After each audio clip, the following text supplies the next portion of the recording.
नमस्कार साथियों, मैं मनीष मेवाल आप सभी का आपके अपने चैनल में तहे दिल से स्वागत और अभिनंदन करता हूं। मैं उम्मीद करता हूं कि आप सभी शानदार, जबरदस्त और जिंदाबाद होंगे और आप सभी की कक्षा 11 की जो तैयारियां हैं वो बिल्कुल धमाकेदार चल रही होंगी। और इन्हीं धमाकेदार तैयारियों को और भी धांसू बनाने के लिए आज अपन लेकर के आए हैं क्या अपन लेकर के आए हैं सांख्यिकी का अध्याय 2 आंकड़ों का संग्रह, कलेक्शन ऑफ डेटा अपन लोग पढ़ रहे थे। और इसी डेटा में आज अपना लेक्चर नंबर 5, आज अपना 5वां लेक्चर है। आज क्या पढ़ाओगे गुरुजी? आज क्या पढ़ाओगे? चलो देखते हैं। आज हम बात करेंगे यादृच्छिक प्रतिचयन की, मतलब रैंडम सैंपलिंग की, फिर निर्गम निर्वाचन एग्जिट पोल की बात करेंगे, अयादृच्छिक प्रतिचयन की, प्रतिचयन अप्रतिचयन में त्रुटियां, प्रतिचयन त्रुटियां, सैंपलिंग एरर्स की आज हम लोग चर्चा करेंगे। तो चलिए शुरू करते हैं आज के लेक्चर को। आज हम बात कर रहे हैं यादृच्छिक प्रतिचयन, मतलब रैंडम सैंपलिंग। अब पहले थोड़ा सा मैं आपको है ना पीछे का ज्ञान दूंगा, अतीत की कहानी बताऊंगा और अतीत की कहानी के बाद आज वर्तमान पर अपन आएंगे। सुनो बच्चों, बात क्या थी? अपन पढ़ रहे थे कि किस प्रकार से हम लोगों से आंकड़ा प्राप्त कर सकते हैं, डेटा प्राप्त कर सकते हैं। डेटा प्राप्त करने की, आंकड़ा प्राप्त करने की 3 विधियां आपको मैंने पढ़ाई। कौन कौन सी पढ़ाई? व्यक्तिगत साक्षात्कार पढ़ाया कि आप फेस टू फेस मिलकर करके, आमने सामने बैठ करके बातचीत कर लीजिए। दूसरा बोला डाक द्वारा प्रश्नावली भेज दो, तो सीधा भेज दी। तीसरा भैया फोन पे बात करके पूछ लो, ये प्रकार। अब हमने बोला कि चलो प्रकार विधि तो पता चल गया, पर कैसे? क्या सभी लोगों से बात करनी चाहिए, कुछ से बात करने का रिजल्ट पता चल जाए? तो इसमें अपन ने पढ़ा कि जनगणना का जो मेथड है, मतलब हर एक व्यक्ति से बात करा जाए, समष्टि पता हो, शोधकर्ता किस मुद्दे पे चर्चा करना चाहता है वो बिल्कुल क्लियर होना चाहिए। ठीक है, समष्टि पता होगी, शोधकर्ता क्लियर होगा और फिर हमारा जो उद्देश्य है वो पता हो। और फिर हम क्या करेंगे, हर एक व्यक्ति से, व्यष्टि इकाई को भी नहीं छोड़ सकते हम, एक इंडिविजुअल जो पर्सन है उसको भी नहीं छोड़ सकते। अगर हम पूर्ण जनगणना की बात कर रहे हैं, उस वाले मेथड की अगर हम लोग बात कर रहे हैं। फिर अगर वो वाला नहीं करना तो कहा गया कि गुरुजी ये तो बड़ा खर्चा करेगा, हर इतने लोगों से कैसे मिलेंगे, कितना पैसा खर्च होगा। मैंने बोला बात तो सही है, ये बात सही है। तो फिर अपन दूसरा मेथड लेकर के आए जिसको कहा गया प्रतिचयन मेथड या सैंपलिंग मेथड। मतलब आप सैंपल उठा लो भैया। आप जैसे मैंने उदाहरण दिया था, प्रिंसिपल 50 बच्चों की क्लास है, अगर 50 के 50 से बात करें तो वो मेथड आ जाएगा जिसमें वो एक को भी नहीं छोड़ सकता 50 से बात करने में। पर प्रिंसिपल सोचता है कि यार इतनों से बात करूंगा 3 दिन खराब होंगे, सोऊंगा कब यार। 3-4 बच्चों को बुला लो, उनसे बात कर लेते हैं। पर सवाल एंडिंग में जाते जाते ये आया था कि सैंपल कलेक्ट करे तो करे कैसे, सैंपल को चुने तो चुने कैसे, कि इन 50 में से कौन से 5 से बात करूं, कौन से 5 बच्चे हैं जिनसे मैं बात करूं, किस बेसिस पे बात करूं। तो लास्ट लेक्चर में मैं आपको यहां पे छोड़ करके गया था कि बच्चा पार्टी चिंता मत करो, जो प्रतिचयन है, जो सैंपल है, उसके 2 तरीके हैं। एक है यादृच्छिक या जिसको रैंडम सैंपलिंग कहा जाता है, और दूसरा अयादृच्छिक जिसको नॉन रैंडम सैंपलिंग कहा जाता है। तो मैं आज आपको ये जो है सैंपलिंग के जो तरीके हैं, रैंडम और नॉन रैंडम, ये आज पढ़ाने जा रहा हूं। तो रैंडम सैंपलिंग क्या होती है और नॉन रैंडम सैंपलिंग क्या होती है वो जानेंगे। सैंपल का मतलब तो पता है कि सबसे नहीं कुछ से। जैसे डॉक्टर हमारा पूरा खून नहीं निकालता इलाज करने के लिए, थोड़ा सा ही निकालता है और थोड़ा सा खून निकाल करके सैंपल ले लेता है हमारा और फिर उस पर देखता है कि क्या समस्या है क्या नहीं है। तो सैंपल मेथड तो आपको पता है। अब सैंपल में रैंडम की बात करते हैं और नॉन रैंडम की बात करते हैं। तो रैंडम में सबसे पहले जो अपन बात कर रहे हैं यादृच्छिक या रैंडम सैंपलिंग जिसको कहा जाता है। रैंडम सैंपलिंग में एक्चुअल में क्या होता है, जैसे मान लीजिए फॉर एग्जाम्पल क्लास में 50 बच्चे बैठे हुए और प्रिंसिपल को सिर्फ 5 बच्चों से बात करनी है। तो प्रिंसिपल ने एक टीचर को आदेश दिए कि सभी जो 50 बच्चे हैं मेरे सामने बैठो और सभी 50 बच्चों की एक एक चिट बना करके, एक एक पर्ची बना करके आप दे दो मुझे। बोले ठीक है सर मैम। वो टीचर बैठ गया, नाम लिखने लगा, सुरेश, विवेक, ये वो 50 के 50 बच्चों का उसने नाम लिख दिया। उसको पर्ची बना करके प्रिंसिपल को दे दी। अब प्रिंसिपल ने क्या करा, प्रिंसिपल गई क्लास में और बोला कि मुझे किसी 5 बच्चों से बात करनी है, परंतु मैं किस आधार पे करूं ये मुझे नहीं पता है। तो इसलिए मैंने क्या करा, आपके 50 बच्चों के नाम की मैंने पर्ची बनवा ली है। उसने बॉक्स में डाला और बॉक्स को बिल्कुल यूं कर दिया, मतलब सारी पर्चियां अब ऊपर नीचे हो गई, कोई किसका नाम आएगा ये भगवान ही जाने। तो ये पर्ची वाले में उसने क्या करा, प्रिंसिपल ने फिर एक पर्ची निकालना शुरू करी। बोले ये एक पर्ची निकली साइड में, ये दूसरी पर्ची साइड में, तीसरी साइड में, 4-5 निकाली। बोले इन 5 बच्चों के नाम आए हैं, ये पांचों बच्चे अब मेरे साथ मेरे केबिन में चलो, चलो फॉलो मी फॉलो मी। अब इन पांचों से एक एक कर करके प्रिंसिपल क्या कर रही है, बात कर रहे हैं कि हाँ क्या परेशानी है, कौन सा टीचर क्या पढ़ाता है, कैसा पढ़ाता है, क्या करता है। इस प्रकार से एक रैंडम सैंपलिंग, मतलब किसी प्रकार का कोई विशेष टारगेट प्रिंसिपल ने नहीं करा कि सिर्फ मुझे टॉपर्स को उठाना। उस 50 बच्चे में टॉपर्स के भी नाम डले हुए हैं, उस 50 बच्चों में बैक बेंचर के भी नाम डले हुए हैं, जो सबसे डफर है उनके भी नाम है और टॉपर्स के भी नाम है, आगे बैठने वालों के भी हैं, पीछे बैठने वालों के भी, बीच में बैठने वालों के भी, सबके रेंडमली लिया गया है। ये रेंडमली का मतलब क्या होता, कुछ भी फिक्स नहीं था, अनसर्टेनली उठाएगी ये पर्चियां, किसका नाम निकल जाए किसी को नहीं पता। तो यहाँ पे रैंडम सैंपलिंग होती है। इसके अलावा देखो प्रिंसिपल के अगर इसमें केस में मैं बात करूं तो प्रिंसिपल ये भी कर सकता है, उससे पूछे कि मैम जो सबसे टॉप जो 10 बच्चे हैं ना उनकी पर्ची बनाओ, अलग में डालो। उसके अलावा बाकी जो जब लीस्ट 10 बच्चे हैं, जो सबसे नीचे है, सबसे खराब परफॉर्मेंस आता है, उन 10 बच्चों की पर्ची अलग बनाओ। बोले ठीक है इसमें। और बीच में जो 30 बच्चे हैं उनकी पर्ची और बनाओ, उनकी बीच में बनाकर, तो 3 बॉक्स में डलवा लिया। उसने क्या करा कि एक जो पर्ची उठाई वो टॉपर वाले में से उठा ली, ये वाली साइड में एक उठा ली, सबसे जो पिछड़े हुए बच्चे हैं, मतलब जिनके बहुत कम नंबर आते हैं उनके में से, और 3 उठा ली बीच वालों से। अब टॉपर से टॉपर के हिसाब से बात करें, अच्छा तुम्हें सब कुछ आता है, अच्छा तो ये टीचर कैसा पढ़ाता है, बोले सर बढ़िया पढ़ाता, ये भी अच्छा, अच्छा ठीक है। मैंने लास्ट में ये टॉपिक रहा था, ये टॉपिक क्या है आप मुझे बताएंगे, आपको टीचर ने पढ़ा दिया?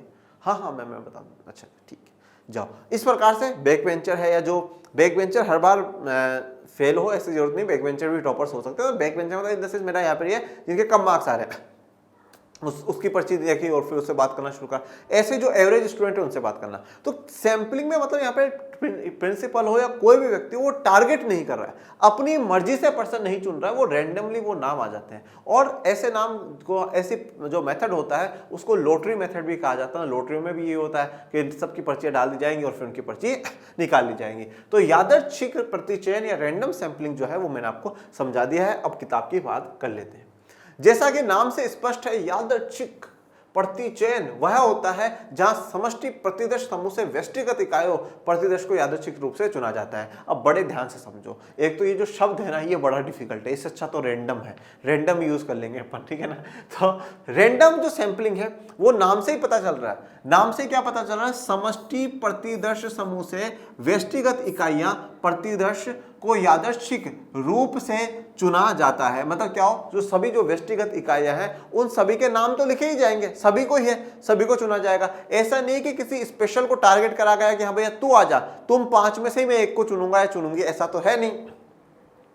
मान ले कि सरकार एक क्षेत्र विशेष में रहने वाले परिवारों के बजट पर पेट्रोलियम पदार्थों की कीमतों की वृद्धि के प्रभाव की जांच करना चाहती है। देखिए अब एक बार ऐसा मान लीजिए, सरकार एक क्षेत्र विशेष पर, किसी एक जो एरिया है उस एरिया में सरकार ने क्या करा कि जो परिवारों का जो बजट है कि वह जो पूरे परिवार है वो कितना पैसा कमाते हैं कितना नहीं, और पेट्रोलियम जो पदार्थ है, पेट्रोलियम की कीमत बढ़ने से उनके बजट पे क्या प्रभाव पड़ेगा उसकी जांच करना चाहती है सरकार। मतलब इस एरिया में जितने भी लोग हैं, हर परिवार हर घर अपना बजट बनाता है। आपके पापा मम्मी भी बनाते होंगे, मेरे पापा मम्मी भी बनाते हैं, हम सब बजट बनाते हैं कि हाँ साहब इस महीने में हमने 50,000 रुपये कमाए हैं, 5,000 बच्चों की फीस हो जाएगी, 2,000 ड्रेस के, 10,000 राशन वाले के। इस प्रकार से हम पूरा बजट बनाते हैं। तो अब सरकार ये देखना चाहती है कि इस विशेष एरिया में रहने वाले लोगों का अगर पेट्रोल की कीमतों में वृद्धि होती है, इंक्रीज होता है, तो उससे उनके बजट पे क्या प्रभाव पड़ता है। कि उनको कोई नाम मात्र का प्रभाव पड़ता है, कोई बात नहीं, बढ़ गया तो बढ़ गया, या एक बड़ा प्रभाव मतलब उनके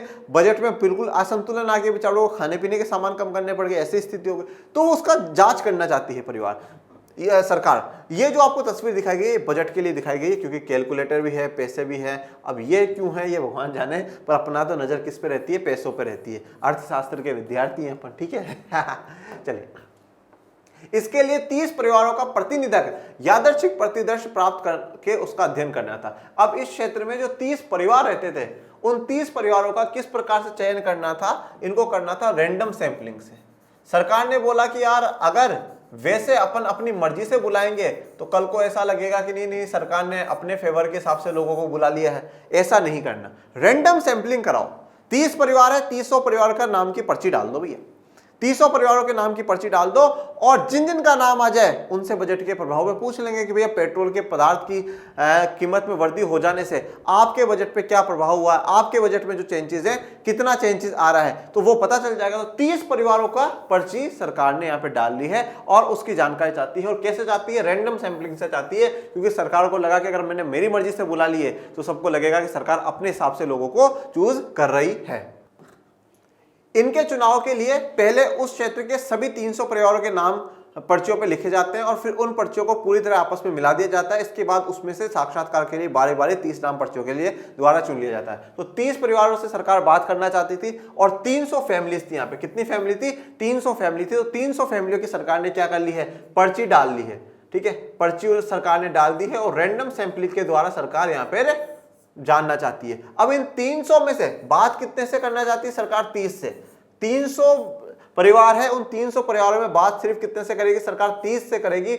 मतलब इसका मतलब यह है कि 1/10 मतलब 10 लोगों में से 10 परिवारों में से सरकार एक से बात करने जा रही है।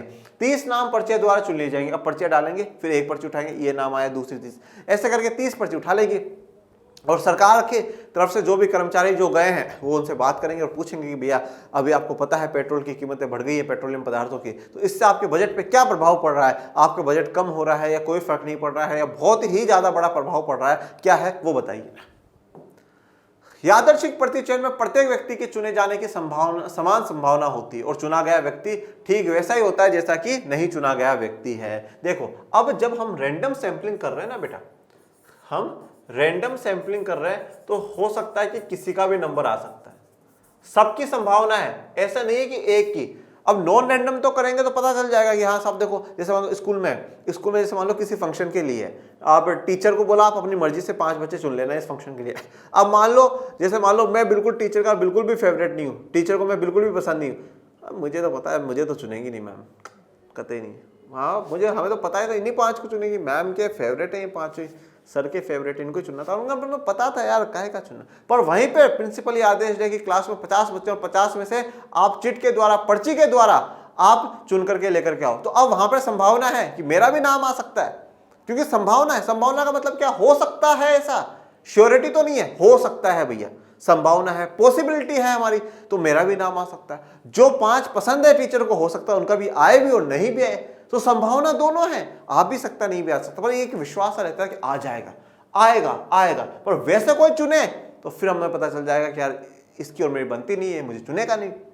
तो यही बात यहां पर कही गई है, यादृच्छिक पर्ची चयन में रैंडम सैंपलिंग में हर व्यक्ति के चुने जाने की समान संभावना होती है, मतलब बराबर उसको मौका मिलता है कि हाँ हो सकता है कि उसको भी चुन लिया जाए। और जो व्यक्ति चुना गया है वह वैसा ही है जो नहीं चुना गया है, मतलब अब जिनको चुन लिया वो भी बिल्कुल एक ही वहां से है और जो नहीं चुने गए वो भी वहीं से, बात तो बराबर है। भाई ऐसे चीटिंग तो करी नहीं कि स्पेशली किसी को बुला लिया गया और नहीं, सबको भाई मौका था, सबके पास संभावनाएं थी, सबके पास चांसेस थे, कोई भी पहुंच सकता था। पर अब जिसका नंबर आया है चिट में वही पहुंचेगा।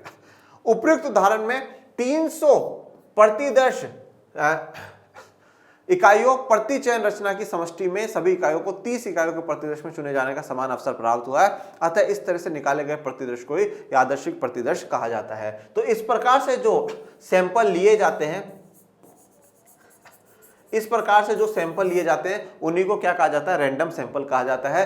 300 इकाइयों में से 30 इकाइयों से बात करनी थी, उसके लिए चुना गया और सबके पास क्या था? समान अवसर था, किसी का भी नाम आ सकता था, क्योंकि 300 पर्चियों में हर परिवार का नाम लिखा हुआ था। ये इस परिवार की पर्ची, ये इस परिवार की पर्ची, ये इस मकान नंबर की पर्ची, इस मकान नंबर की पर्ची, इस प्रकार से, और किसी का भी नाम आ सकता था। तो यहाँ पे संभावना पूरी होती है, सबको जो मिलता है बराबर का अवसर मिलता है, सबको बराबर का चांस मिलता है। और इसी को हम लोग क्या कहते हैं? रैंडम सैंपलिंग कहते हैं, यादृच्छिक प्रतिदर्श कहते हैं।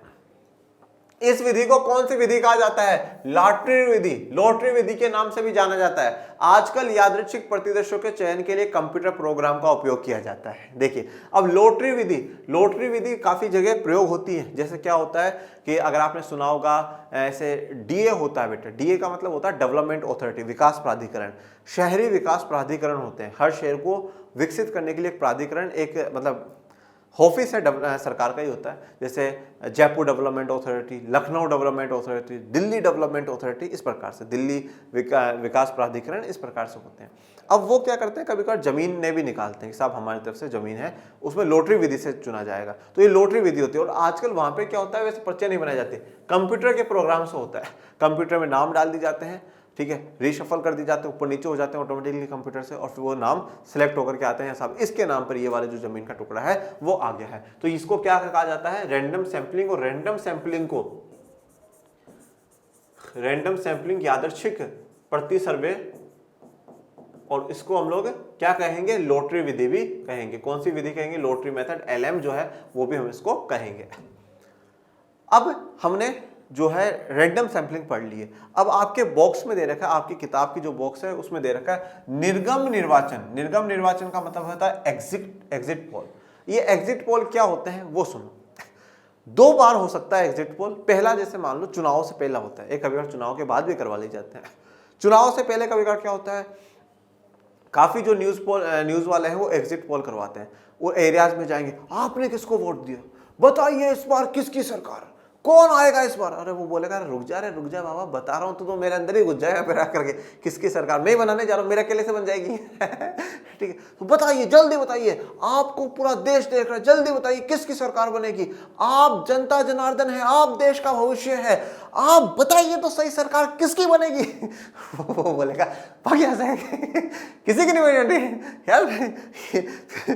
पूछ के दुखी कर दिया सरकार साहब, बोलने तो देते नहीं है, और किसकी सरकार बताए, बताओ देश देख रहा है, कोई भी देखो बताने तो दे।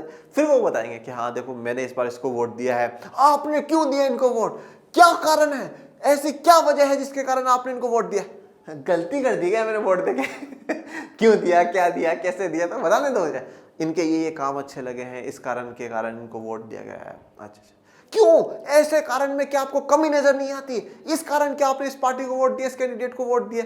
वो भग जाते हैं चाहते हैं, अरे बोले हाथ जोड़े तुम्हारे आगे, नहीं तुमसे डिबेट नहीं करनी। ये तो मजाक के लिए था, बट बाकी जनरली क्या होता है, जो न्यूज एंकर्स होते हैं वो जाते हैं पब्लिक के बीच में, पूछते हैं आपने किसको वोट दिया। फिर इस हिसाब से क्या है, एक रैंडम सैंपलिंग होती है, चलती है सड़कों पर, लोगों से पूछा आपने किसको वोट दिया, ऐसे आपने किसको वोट दिया, ऐसे अरे आपने किसको वोट दिया, तो लग रहा है कि इस इलाके में लगता है कि इस बार जो है इस पार्टी के कैंडिडेट हैं वो जीत करके जाएंगे, भारी विजय यहाँ पे लोगों की होगी, और ये व्यक्ति जीत करके जाएगा, तो लगता है कि यहाँ से इस पार्टी की ये एक टिकट पक्की हो गई है, तो चलिए चलते हैं हम दूसरे इलाके में जाएंगे, कुछ आप इस बार किसको वोट दे रहे हैं, तो इस इलाके में भी हमें पता चला है कि इस बार इस वाली पार्टी की ज्यादा जो लोग हैं समर्थन में है, सपोर्ट में है, तो आइए देखते हैं अगले इलाके में चलते हैं, जब तक अपन टेलीविजन बंद कर देते हैं। तो ये चुनाव से पहले, कभी कभी चुनाव के बाद भी लगता है, चुनाव के बाद भी फिर एक बार पोल करवाई जाती है, जो पूछा जाता है जनता से आपने किसको वोट दिया, बताइए जल्दी बताइए किसको वोट दिया, हमने इसको वोट दिया। देखिए पहले हमने एग्जिट पोल निकाला था, अभी भी वही एग्जिट पोल, जनता जनार्दन का बिल्कुल यही फैसला। और जिस दिन नतीजे आते हैं, और जिस दिन मेरे प्यारे बच्चों चुनाव के नतीजे आते हैं, उस दिन अगर किसी न्यूज चैनल का एग्जिट पोल सही निकल गया कि हाँ साहब हमने कहा था ये एक्स पार्टी लगभग एक्स पार्टी के इतने कैंडिडेट पूरे भारत में जीतेंगे, वाई पार्टी के इतने जीतेंगे, आसपास में भी आ गया ना, हमारे न्यूज चैनल ने प्यारे देशवासियों, हमारे न्यूज चैनल ने सबसे पहले आपको दिखाया था एग्जिट पोल, और देखिए उसी एग्जिट पोल के अनुसार आज देश में सरकार बन रही है। अरे वाह, मतदाता वोटर्स तो बोलेंगे अच्छा सरकार तुम्हारे न्यूज चैनल के कारण बन रही है, हमारा कोई रोल नहीं है, हमने वोट दिया। ये देखिए हमने बोला था इस एक्स पार्टी को मिलेगा बहुमत, इस एक्स पार्टी की बनेगी सरकार, और आज आपके सामने देखिए एक्स पार्टी की बन गई सरकार। देश का सबसे विश्वसनीय न्यूज चैनल है ये आपका अपना न्यूज चैनल है, वाह, देश का सबसे पहले नंबर पे है ये न्यूज चैनल। सही बताओ, जनता को नहीं पता कि पहले नंबर पे है, दूसरे पर है, हाँ मान लो पहले नंबर पे है। तो निर्गम निर्वाचन या एग्जिट पोल क्या होते हैं, चुनाव से पहले और चुनाव के बाद में जनरली इलेक्शंस की पूरी जानकारी की कौन जीत सकता है कौन नहीं जीत सकता, उसके लिए निर्गम निर्वाचन एग्जिट पोल करवाए जाते हैं। आपने देखा ही होगा कि जब चुनाव होते हैं तो टेलीविजन नेटवर्क चुनाव संबंधी समाचार दिखाते हैं, इसके साथ ही ये लोग इसका पूर्व अनुमान भी दिखाते हैं कि कौन सी पार्टी जीत सकती है। इसे निर्गम मतदान या एग्जिट पोल के रूप में किया जाता है। तो देखिए अब क्या होता है, जब चुनाव चलते हैं तो चुनाव होते हैं तो आप देखते होंगे टेलीविजन पे किस प्रकार से दिखाया जाता है कि हाँ साहब कौन सी पार्टी को लोग समर्थन करेंगे, कौन सी को नहीं समर्थन करेंगे, ठीक है। और इसके कभी कभार क्या होता है, पूर्वानुमान भी लगाए जाते हैं, मतलब पहले अनुमान भी लगाया जा सकता है कि साहब ये पार्टी जीतेगी, ठीक है। पूर्वानुमान लगाए जाते हैं, और पूर्वानुमान के लिए क्या है, वो वोटर्स से, जो मतदाता है, जो मतदान करने वाले लोग हैं, उनसे पूछने जाते हैं कि आप किसको वोट देंगे, आपको क्या लगता है इस बार किसकी सरकार आएगी, ऐसा है। तो इस वाली जो प्रक्रिया को जो न्यूज चैनलों के द्वारा करी जाती है उसको हम क्या कहते हैं, निर्गम मतदान, एग्जिट पोल कहा जाता है। इसके अंतर्गत मतदान केंद्रों से मतदान करके निकलने वाले मतदाताओं से यादृच्छिक प्रतिदर्श लेने के लिए पूछा जाता है कि उन्होंने किसे मत दिया है। अब जब कभी कभार तो क्या है, जहां वोटिंग सेंटर होता है, ठीक है, वहां जाकर सर आपने किसको दिया, मैम आपने किसको वोट दिया, आपको, तो हमें लग रहा है इस बार इस वाली जगह से जो है इस वाली पार्टी का कैंडिडेट जीत जाएगा। अच्छा साहब 5 लोगों से पूछ लो, 5 बार जीत जाएगा, जीत जाएगा, जीत जाएगा। ये देखिए निर्गम मतदान, एग्जिट पोल, ऐसे कोई श्योरिटी नहीं होता कि किसी न्यूज चैनल ने कहा कि साहब यहाँ पे उसकी सरकार बनने वाली, 100% श्योरिटी नहीं है। ये तो रैंडम सैम्पलिंग, लोगों से 10 लोगों से पूछ लिया। आप 10 लोग मान लो एक्स पार्टी के सपोर्टर, तो लग रहा है हाँ एक्स पार्टी जीत जाएगी, और 10 वाई पार्टी के हो गए तो लगेगा वाई पार्टी जीत जाएगी। ये जो आपको तस्वीर दिखाई गई है, ये जनरली किस में काम आती है, जब जैसे हमारा लोकसभा है, तो लोकसभा में टोटल 545 सीटें हैं, मतलब 2 तो आप हटा दीजिए, एंग्लो इंडियन की है। अभी ये मत पूछना यहाँ पर एंग्लो इंडियन कौन है सर, ये आपको पॉलिटी पढ़नी पड़ेगी। 543 सीटें हैं, तो ये दिखाया जाता है कि 543 सीटों का मतलब क्या है, पूरे भारत में से 543 लोग चुन करके आएंगे, ठीक है, जो अलग अलग पार्टियों के होंगे। तो ये जो वाली पार्टी है इसको इतना मिला है, दूसरी वाली पार्टी को इतना, तीसरी को इतना, चौथे को इतना, पांचवी को इतना, इतना सीटें या इतने परसेंट जो है वो जीत करके क्या है, इसलिए ऐसा दिखाया जाता है।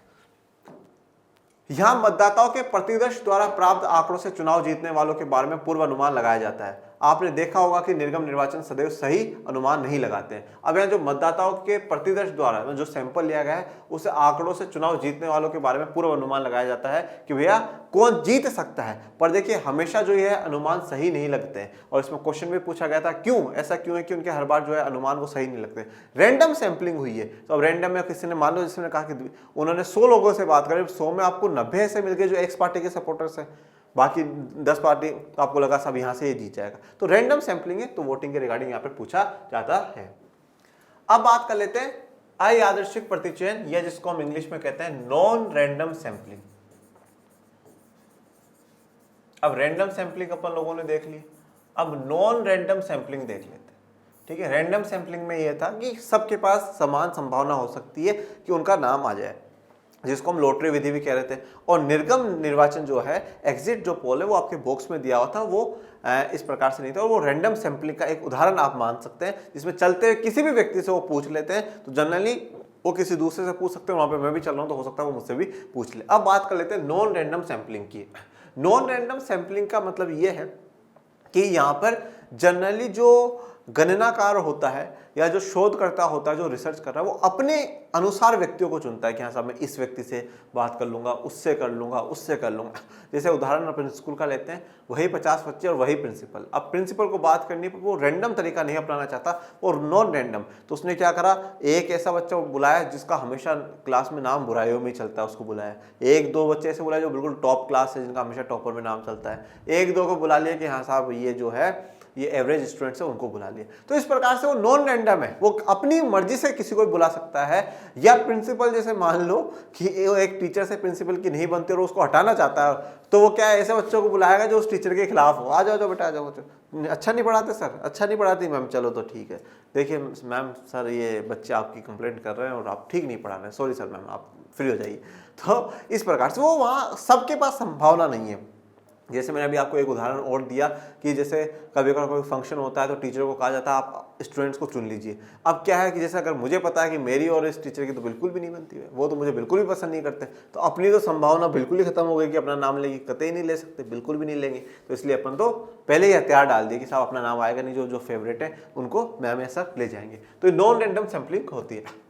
ऐसी स्थिति भी हो सकती है जब आपको किसी क्षेत्र के 100 परिवारों में से 10 को चुनना हो। आपको यह तय करना है कि किन परिवारों को चुने और किन्हें छोड़ दे, ठीक है। तो अब रैंडम सैंपलिंग में तो ये था कि यहाँ 100 परिवार का उदाहरण है, तो 100 परिवारों की चिट डाली जाती, पर्ची डाली जाती और सीधा से उनमें से 10 परिवारों को चुन लिया जाता। पर अब वैसे जैसे मान लो कि 100 में से 10 को चुनना है, आपको चुनना है कि कौन से 10 परिवारों से बात करी जाए, कौन से 10 परिवारों को इस उद्देश्य के लिए शामिल करा जाए। तो बड़ा सवाल ये होता है कि उनमें से कौन से परिवारों को हम चुने और किन किन परिवारों को हम लोग छोड़ दें। आप ऐसे घरों को चुन सकते हैं जो आपके लिए सुविधाजनक हो, या फिर अपने मित्र या परिचित के घर को चुन सकते हैं। इस मामले में आप 10 परिवारों को चुनने के लिए अपने निर्णय पूर्वाग्रह का प्रयोग करते हैं। अब जनरली यहाँ पे सीधा सा जो सब कुछ है वो आपकी मर्जी पर है। आपकी मर्जी पे कैसे? आप ऐसे लोगों को चुन सकते हैं जिनसे आपको सुविधा हो। आप जनरली आपको ऐसे लोग चुनोगे जो आपको आसानी से जवाब दे दे, कोई बड़ी परेशानी ना हो, जो आप पूछो उसका सही जवाब दे, तो आपको सुविधा हो, आप ऐसे व्यक्तियों को चुन सकते हैं। या आप अपने मित्र को, अपने परिचित को के घर को चुन सकते हो। तो आप 10 परिवारों को चुन सकते हो और उन पर चुनने के लिए निर्णय पूर्वाग्रह का भी प्रयोग कर सकते हो। पूर्वाग्रह मतलब उनके पहले से यार ये ऐसे हैं तो ये दे देगा जवाब, इसको ही ले लेते हैं, ये नहीं दे पाएगा इसको हटाओ, नहीं नहीं इसको तो नहीं चुनना। तो पूर्वाग्रह भी अपन लोग लगा लेते हैं। ये ऐसा कब होता है आपको मैं उदाहरण के तौर पे बताता हूँ। जब इलेक्शंस होते हैं ना बेटा, जब इलेक्शंस होते हैं और इलेक्शंस में जैसे मान लो आज ये वाला एरिया, अब बड़ा नेता है, अब बड़ा नेता को पता है कि सब ये वाला एरिया है और इस वाले एरिया में वो वाला व्यक्ति है ना, वो वाला व्यक्ति अपना खास है, ये 3 व्यक्ति अपने खास है, उनको फोन मिलाएगा और भाई क्या चल रहा है, क्या हालचाल है इस एरिया में? हाँ हाँ सर बढ़िया चल रहा है। तो अपने लिए है या पक्ष में, विपक्ष में? क्या है विपक्ष में, तो पक्ष में कराओ, करो, लोगों को सपोर्ट समर्थन में लाओ लोगों को। तो ये क्या करा जाता है कि हाँ अपने जो खास थे उनको बोला गया कि तुम यार करो इस पे, तो तुमसे फिर वहां पर कभी कुछ काम भी करवाना होता है और भी करवाना होता है तो उनसे हाँ भाई बताओ क्या काम है मुख्य, लोग तो ये 4-5 लोग चीज़ों के लिए बोला है, तुम बताओ क्या है मुख्य, क्या करवाना है? तो सर ये पहले है, ये कहा अच्छा ठीक है ये काम करवा देते हैं। तो ऐसा नॉन रैंडम है, वो अपनी मर्जी से चाहे जिसको बुला लिया, ऐसा कोई जरूरी नहीं। अब यहाँ पर सबके पास संभावना नहीं है, संभावना सिर्फ उसी के पास है जो कि व्यक्ति को, जो गणनाकार को बेहतर लगता हो कि हाँ भैया मैं उसको चुनूंगा तो वही आ सकता है। सबके पास ऑप्शन नहीं है। ये जैसे यहाँ पे तस्वीर देखिए कि इतने लोग हैं तो उनमें से इसको चुन लिया, इसको चुन लिया, इसको चुन लिया, किसी को भी वो चुन सकता है। ऐसी स्थिति में 100 परिवारों से आपके द्वारा चुने गए 10 परिवार अयादृच्छिक प्रतिदर्श द्वारा नहीं चुने गए हैं। ठीक है, तो यहाँ पे जो 10 परिवार है वो अयादृच्छिक प्रतिदर्श द्वारा नहीं चुने गए हैं। तो 100 परिवार में से आपके द्वारा जो चुने गए 10 परिवार है, अतः किसी अयादृच्छिक प्रतिदर्श में उस समष्टि की सभी इकाइयों के चुने जाने की संभावनाएं नहीं होती हैं और इसमें सर्वेक्षक की सुविधा या निर्णय की भूमिका महत्वपूर्ण हो जाती है। तो यहाँ पे जो सर्वे होता है उसमें सबके पास समान संभावनाएं नहीं होती है। मैं जैसे आपको उदाहरण के तौर पर एक बताता हूँ। जैसे हमारे स्कूल में जब एनुअल फंक्शन, वार्षिकोत्सव हुआ करते थे, या हमारे कुछ टीचर्स थे जो क्लास में रीड करवाया करते थे कि हाँ साहब किताब रीड कर लो, या जब कोई फंक्शन हुआ करता था तो एंकरिंग के कुछ काम हुआ करते थे। तो जनरली वो कुछ टीचर्स ऐसे थे कि जो उनके बिल्कुल खास है ना कि हाँ साहब यही बच्चा है, दूसरा उनको बोल देना कि हाँ हाँ नहीं नहीं मैम मैं भी, और तुम करोगे, तुम्हें आती है, वो आता, 2 लेक्चर एक्स्ट्रा सुना करके जाते थे। नहीं, बल्कि टीचर का ये फर्ज बनता है कि चलो बच्चा इंटरेस्ट दिखा रहा है और अगर वो करना चाहता तो हमें सहयोग करना चाहिए। पर नहीं, ये देखो इसकी सुनो इंग्लिश, इसकी देखो किस प्रकार से बोलता है, ऐसे बोल लोगे, ऐसा कर लोगे। तो वो क्या है कि यहाँ अपने फेवरेट को उठा करके लेके जाना था, तो वो पता चल जाता था कि हाँ साहब अपना तो नंबर आना नहीं है, उसको लेके जाएगी, जा भाई तो पहले चल जाए। ठीक है, तो समान संभावनाएं नहीं होती है और ये सब कुछ जो डिपेंड करता है सर्वेक्षक की सुविधा पर निर्भर करता है, उसके निर्णय की भूमिका पर निर्भर करता है। जो सर्वे करने जा रहा है उसको क्या सुविधा होती है, किससे बात करने में सुविधा होती है और उसका क्या निर्णय रहता है, इसकी भूमिका बड़ी महत्वपूर्ण हो जाती है।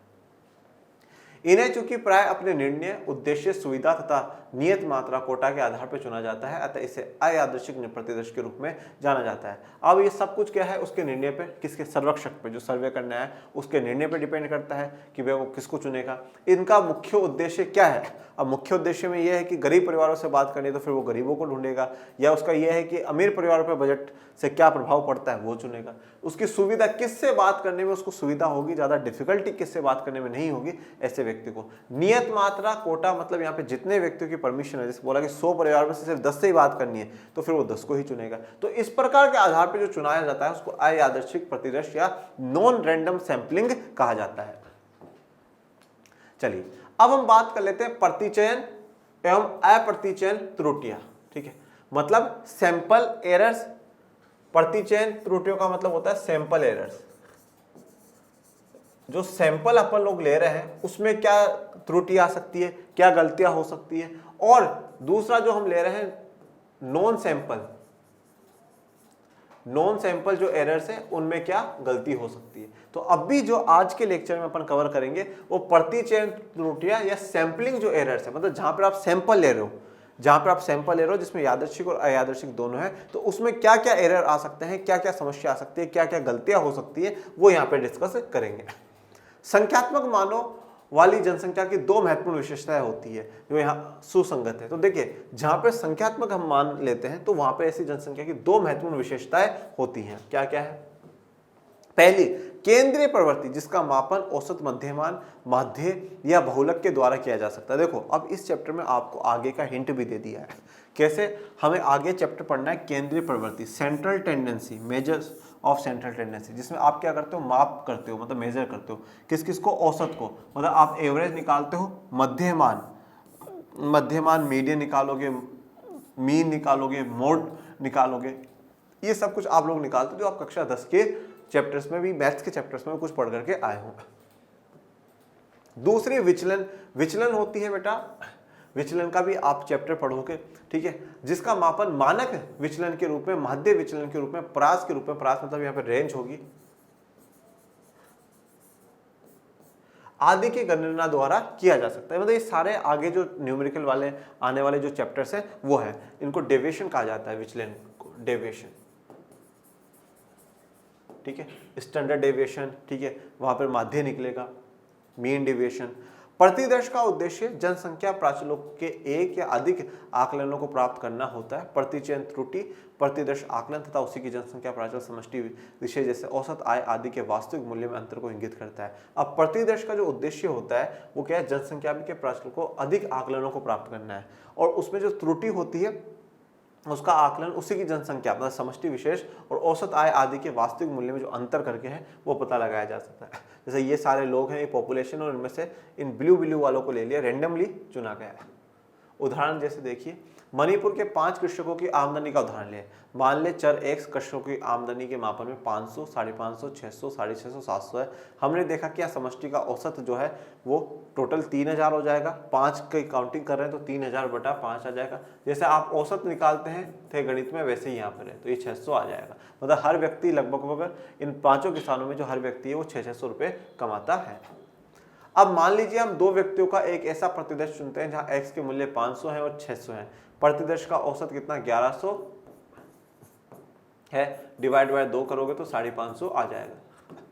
यहां आकलन की प्रतिचयन त्रुटि है 600 असली मान माइनस 550, ठीक है। अब 600 तो जो है वो सबके हैं और 550 जो हमने जो चुना है वो है, तो अब ये देखिए 50। अब देखो, अब आप एग्जैक्ट रिपोर्ट तो क्या है कि भैया 600 है, लगभग सभी जो व्यक्तियों की आय, हर व्यक्ति की जो आय है वो 600 रुपये, पर जब हमने सैंपल के द्वारा निकाला तो 550 आया। तो इसका मतलब क्या है? जो 50 का डिफरेंस आया, कहीं ना कहीं सैंपल में थोड़ी सी गड़बड़ी हुई है, गलती हुई है।